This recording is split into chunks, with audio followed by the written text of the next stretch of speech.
রীতি অনুযায়ী মা দুর্গার বোধন শুরু হতে এখনো 1 মাসেরও বেশি সময় বাকি, কিন্তু সারা বিশ্বে দেবী দুর্গার বোধন শুরু হয়ে গিয়েছে। তবে এই বোধন কোনো আনন্দের নয়, বরং নরপিশাচরূপী মহিষাসুরদের দমন করতে।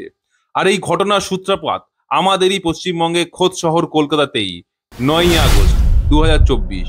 এক মহিলা পিজি ডক্টর, যিনি দেবী দুর্গার থেকে কোনো অংশে কম নন, টানা 36 ঘন্টার ডিউটির পর যিনি অনলাইনে বন্ধুদের সাথে খাবার অর্ডার করে নীরাজ চোপড়ার ম্যাচ দেখে বিশ্রাম নিতে গিয়েছিলেন, ভেবেছিলেন হয়তো পরের দিন ঘুম থেকে উঠে আবার মুমূর্ষু রোগীদের জীবন ফিরিয়ে দেবেন।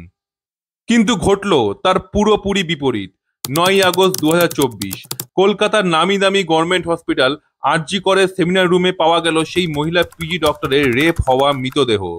অ্যাজ পার সেকশন 228A আইপিসিতে কোনো রেপ ভিকটিমের ছবি ও আইডেন্টিফাই প্রকাশ করা ইল্লিগাল।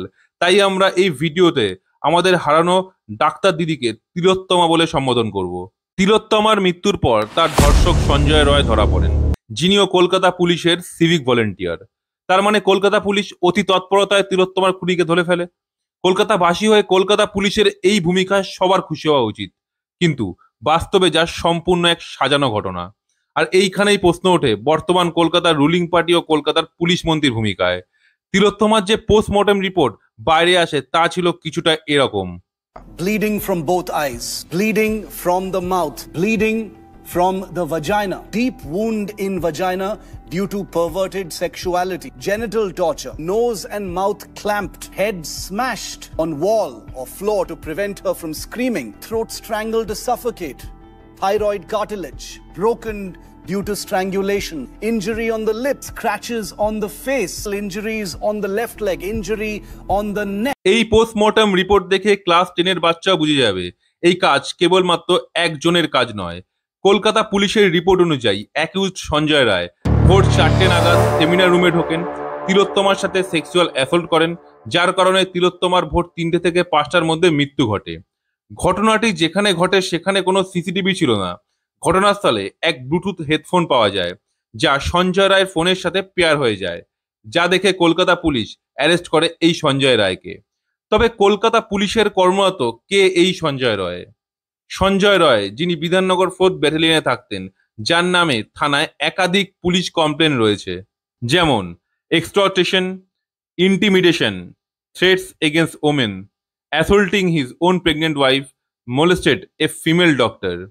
এখনকার দিনে তো বাড়ি ভাড়া দেওয়ার আগেও ভাড়াটের পুলিশ ভেরিফিকেশন বাধ্যতামূলক, তাহলে সঞ্জয় রায়ের মতো ক্রিমিনালের কি করে কলকাতা পুলিশে উইদাউট পুলিশ ভেরিফিকেশন পুলিশের চাকরি হলো? এই তিলোত্তমার রেপ কেসের সব থেকে বড় অবাক করা বিষয় হলো কলকাতা পুলিশ এই কেসটিকে নিছকই এক আত্মহত্যা বলে। मैंने कहा क्या हुआ? नहीं, मेरी लड़की ने सुसाइड कर दिया है, ये खबर आई है हॉस्पिटल से। मैंने कहा सुसाइड किसने कहा, कैसे?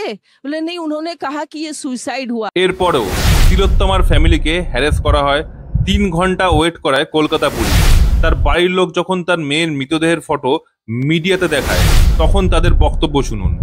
माँ बाप हाथ जोड़ते रहे, हमें एक बार दिखाओ, हमारी बच्ची का मुंह एक बार दिखाओ। शरीर में कोई कपड़ा नहीं था, एक पाँव बेड के इस तरफ, एक पाँव बेड के इस तरफ मिला गया।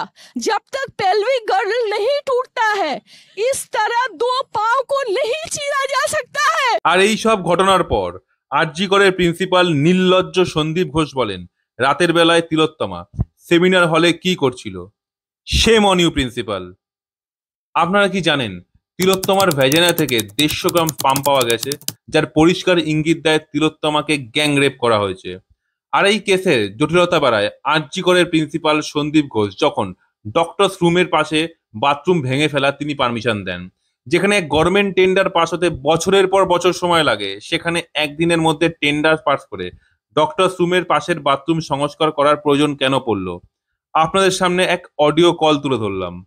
হয়েছিল কি, ওকে বডিটা পাওয়া গেছে সেমিনার রুমে, কিন্তু ঘুমাচ্ছিল ডক্টরস রুমে, যে রুমটা তোর এখন ভাঙা হয়েছে। দেখেছিস রুমটা ভেঙেছে ঠিক বাথরুমের পাশেই, ঠিক আছে? মানে বাথরুমটাকে অজুহাত দিয়ে ওই রুমের দেয়ালটা ভেঙে দিয়েছে। অ্যাকচুয়াল কাণ্ডটা ঘটেছে তোর ইয়েতে, ওই রুমটার ভেতরে, ডক্টরস রুমে।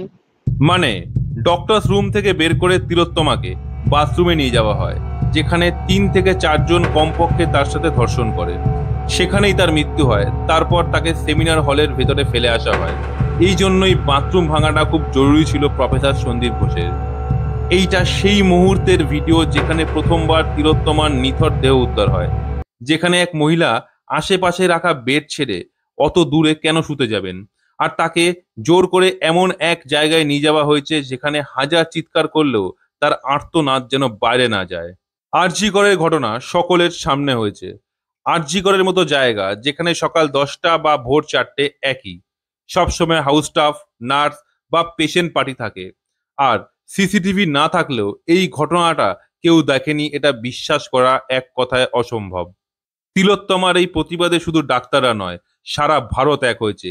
একটাই আওয়াজ উঠেছে, জাস্টিস ফর আরজি কর। আর এই আওয়াজ শুধু সারা ভারতে আর সীমিত নেই, সারা বিশ্ব গর্জে উঠেছে জাস্টিস ফর আরজি কর স্লোগানে। আমাদের প্রত্যেকেরই এই ভেবে প্রতিবাদে এগিয়ে আসা উচিত, যারা আমাদের এই বোনকে সারা জীবনের মতো বাড়ি ফেরা বন্ধ করেছে, তাদের বাড়ি ফেরাও যেন সারা জীবনের মতো বন্ধ হয়ে যায়। এত করে ডাকছি মাগো, দাও না কেন সারা? সেমিনারের ওই ঘরেতে হঠাৎ এলো কারা? 36 ঘন্টা ডিউটি করে মাগো আজ ক্লান্ত শরীর খুব। তাই তো দেখো চিৎকার আর আর্তনাদ আজ হয়েছে চুপ। ধড়পড় করে উঠল মাগো, বুকটা আমার যেই। সামনে দেখি দাঁড়িয়ে আছে গল্প কথার রাক্ষসেরা সেই।